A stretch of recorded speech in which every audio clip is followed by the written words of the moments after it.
first chapter from my book. Ooh. Let's see it, The Magic Paintbrush by J.E. Krieger. The young adult fantasy novel. I'll read from chapter 1, The Man Inside the Painting. In the Holbein Museum of Fine Art, where nothing interesting ever happened, and no one ever had anything interesting to say, an inquisitive young boy wandered from room to room. He rarely passed another soul. Those he did pass didn't seem to notice him at all. They were too busy talking at a whisper to the paintings hanging on the walls. It's important for them to use as many dull and boring words possible to discuss the dull and boring art. Because that's what you do in an art museum. That's how you enjoy fine art. Occasionally, someone will shout, "Absolutely exquisite," in a high-pitched squeal. This type of behavior is not to be tolerated.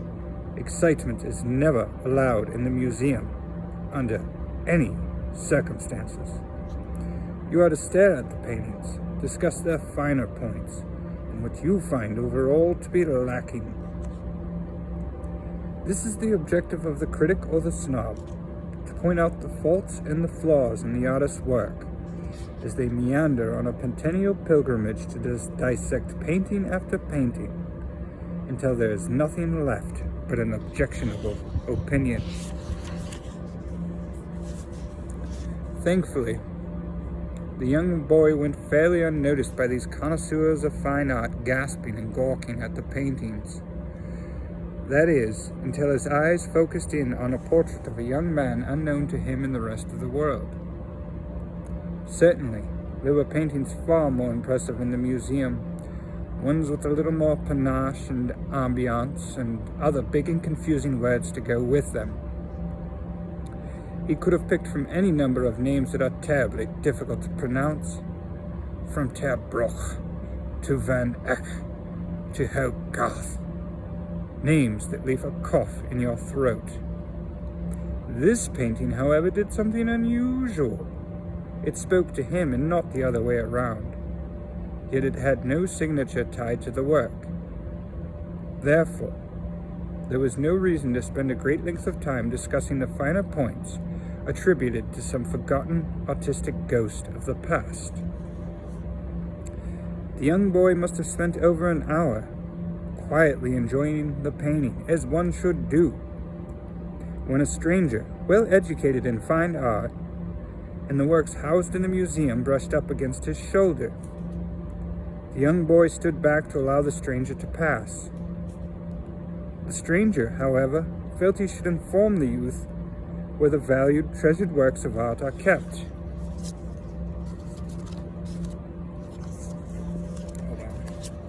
The paintings in this room are just portraits of old men and the art they produced.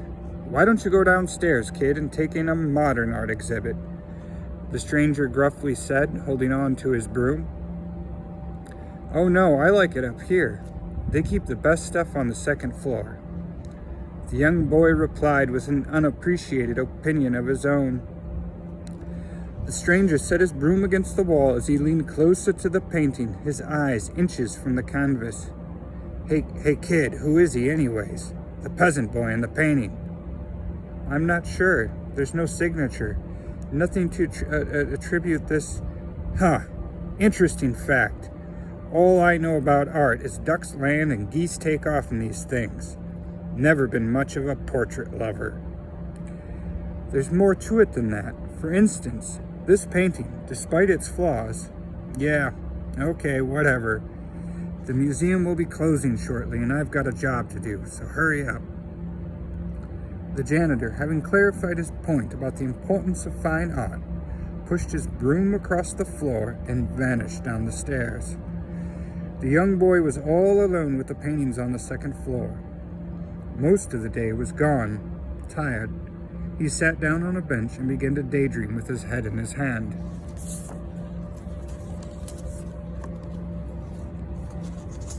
Hours later, he woke to the sound of a man speaking in a strange poetic verse. "Hello, over there. Are you awake?" The young boy got up and looked around the empty room. He thought at first he was still dreaming, but then he heard the strange voice again. "I can't see you with the view I have of this room. Who's there?" The young boy replied to the dull and boring art. "Ah, yes. It appears this old soul has finally grabbed your attention. I couldn't help but notice you earlier wandering around this room in one great big circle with your hands resting behind you. Well, you see, I like art, and hey, you talk kind of funny." "So do you. Now, why have you been wandering the frigid hallways of this museum, speaking to yourself and no one else for that matter?" "I like to look at the paintings. They inspire me. Say, where are you?" "I'm in the far corner of the room," the voice replied cheeringly with a drawn-out echo. The young boy looked around the room again, but he still couldn't see anyone, nor find the source of that drawn-out echo bouncing off the walls of the museum. "All I see is a painting of some sunflowers and an empty field by Millet." "Quit wasting time on a clock that only ticks one way. I'm over here, by the Millet." The young boy got up and went searching for the peculiar voice that insisted on speaking with him. He was sure he was the only one standing in the room, until he looked deeply into the eyes of a portrait of a man covered in dust and cobwebs. It was a foolish thought, but the young boy had to ask, "Hello, are you real?" No, over here, turn around. That's just old Holbein. I assure you, there's nothing to be gained by staring in depth into his dusty old eyes. I wish I would have painted his portrait myself. It's not the greatest likeness, but you get the gist of his brow." The young boy turned around to the sight of the full-size portrait he'd passed by many times before, only something was off. The peasant boy in the painting was moving freely as if alive, but bound by the oily textures on the canvas. "Don't just stand there giving me looks as if though I am a ghost. Introduce yourself," the boy in the painting pertinently demanded. The young boy marveled at the painting in disbelief, unable to speak a word. "You seem a bit perplexed. I suppose I should explain myself." "Yes, please do." The young boy stuttered as he backed away from the painting. The boy in the painting cleared the oils in his throat. "I believe you told that person earlier you did not know the name of the man that stands before you today, trapped inside of a painting for all eternity." "Well, no, I guess not." "My name is Aiden, Prince and Heir to the throne of the Kingdom of Fragonard. From now on, when you address the next uninterested art enthusiast, you will be able to give my name and proper title." The young boy gathered his thoughts and tried shaking the dream from his head, but it was all too real. "You're a talking painting," he said, utterly amazed. "Why, yes, I know. Now, who are you?" "My name is Stefan Vermeer, and the museum will be closing shortly." "Interesting fact, Stefan, but the museum is already closed for the night. We're the only ones left, you and I. Besides, hardly anyone comes up to the second floor, unless they get lost and meander off. I can't believe it. How do you live in there?" The boy in the painting rolled his eyes. "That's not important. Tell me, what do you like to do, other than sleeping in the corner of the room?" "There's a bench over there. I was just taking a nap. I didn't mean to fall asleep." "All right, no reason to make a fuss. I just wanted to know why you've been viewing these paintings so attentively. I've been watching you pass by me all day." "I'm an artist, but I lost the inspiration to paint.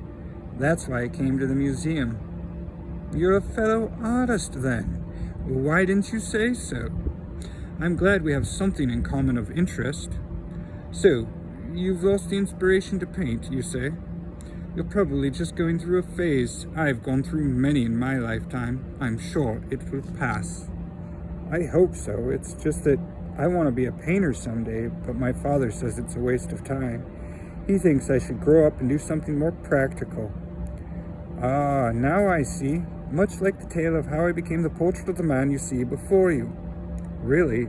How so?" If you had the time, I could tell you a tale that might help you with a dream your father just doesn't understand. Stefan shrugged his shoulders. Sure, I suppose. All right, if you suppose. Now cheer up and fetch a chair on which to sit upon. It's going to take me some time to tell you this story. Oh, and if you wouldn't mind, I would appreciate it if you switched out the Malay across from me with something more suited to my taste. You don't like the Malay? No, it's not that. It's just that rarely do they move the paintings around in this museum. Holbein and I have been staring at it for almost a century. How about Starry Night by Vincent van Gogh? It's my favorite painting in the museum. It does seem fitting for the story I'm about to tell you. Go and fetch it then. I'll wait here. Perhaps some other time I could get a chance to view some of your paintings. Well, that's just it. My father doesn't approve of art in the home ever since I decided I didn't want to follow in his footsteps. So now I can't keep anything I create. What a shame. Hopefully you won't give up on your dreams because of this. I don't know. I mean, what am I going to do now? I've lost the inspiration to paint, and I don't know if I'll ever get it back. The magic is within you. I can tell. I'm sure something will come along to spark the imagination, to catch one's attention off guard. Now pull up a chair and sit down. Maybe you're right. So tell me the story of yours. I would like to hear how you became a painting for all eternity. Stefan sat down on the bench with 2 fingers and a thumb pressed against the sides of his chin and listened to Prince Aiden's story. Where do I begin? Ah, yes, let me see. Chapter 2. The year was 1444. I was a young lad back then, a prince about the age of 17, heir to a small and poor kingdom between here and nowhere. And I suppose I'll leave off at that. The magic paintbrush.